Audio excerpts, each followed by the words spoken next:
Hello সবাইকে, তোমরা সবাই কেমন আছো? আশা করছি ভালো আছো। তো আমার চুলের অবস্থা খারাপ, কারণ আমি সবাই চান করলাম, সেটা বাদ দাও। আচ্ছা, এই ধরনের ক্যারি ব্যাগগুলো সবারই বাড়িতে আছে না? আমি কিন্তু জানি।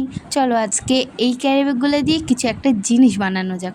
তো আমার কাছে একটা বড় সাইজের ক্যারি ব্যাগ ছিল, তো আমি সেই কালারটাই নিয়েছি, আর এটা ব্লু কালারের ছিল। আচ্ছা, কে চকলেটের বয়ামে সুতো রাখে? সেটা হচ্ছে আমার মা।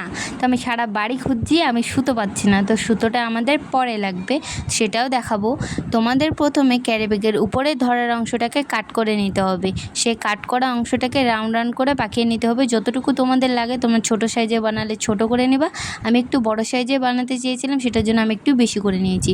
সেটাকে পাকানোর ফলে পরে তোমাদের ফ্লাওয়ারটা বানানো শুরু করতে হবে। তো যেভাবে আমি কাট করছি সেই সেম প্রসেসে তোমরাও কাট করে নিবা। বাড়িতে বানাতে চাইলে খুব সহজে হয়ে যাবে। সিম্পল প্রসেস, না আঠা না কিচ্ছুই লাগবে না, শুধু একটুখানি সুতো আর এই ক্যারি ব্যাগটা। তো ছোটো ছোটো ক্যারি ব্যাগ দিয়েও এটা বানানো যায়। তো ফাইনাল রেজাল্ট দেখো তোমরা। ফুলটা দেখতে সত্যি বলতে প্রচণ্ড সুন্দর হয়েছিল। নেক্সট ভিডিও কী নিয়ে বানাবো সেটা তোমরা বলছো না কেন? সেটা কমেন্টে জানাও। তো টাটা সবাইকে, সবাই ভালো থেকো, টাটা।